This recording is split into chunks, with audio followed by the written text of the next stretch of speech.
Alright guys, we're being a little quiet here, but there's been a few people asking on the channel. They wanted an update on the plot that me and Chris had worked on through the winter and early spring. Here we are. We're sitting in the plot. It actually turned out a lot better than what I was expecting. And the reason behind that is when we came through in the winter, we did a soil sample. It was a 4.2, super low. So we came through, we added 2,000 pounds of pelletized lime. It's only, it's smaller than a quarter acre. It's pretty small. So we threw that lime on there. We came back, we let that sit for a while. Chris used the Groundhog Max on his four-wheeler. We disked it up and we let it sit for a little bit. We came in end of May. We broadcasted a annual clover. And the reason behind that is because we use that clover to kind of build up the nitrogen in the ground. And then before we planted what we have in here now, we use that clover and we turned that back in for green manure in this plot. We fertilized it, we limed it, we used that annual clover to kind of jumpstart our fall plot.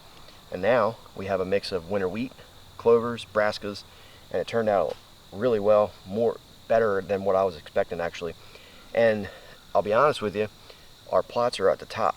Deer have not really been using this a whole lot during the spring and summer, and the reason behind that is it's in a good area, but the reason behind that is up there is super manicured compared to down here.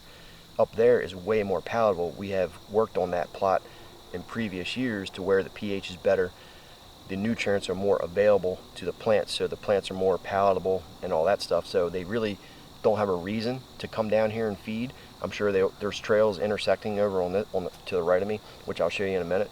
But they're passing through. You can see that some of the stuff they're eating, but they're spending the majority of their time up there. So they're using this as a travel corridor to get to the top, which is fine because next year this will be better. The year after that will be better, and we might have to open up a little bit more sunlight. But for a little bit of effort, a chainsaw, Chris's help, we did this together, and here we have a nice little plot that we may hang a stand here maybe mid-October, end of October, early rut here in November, and we'll hunt over it.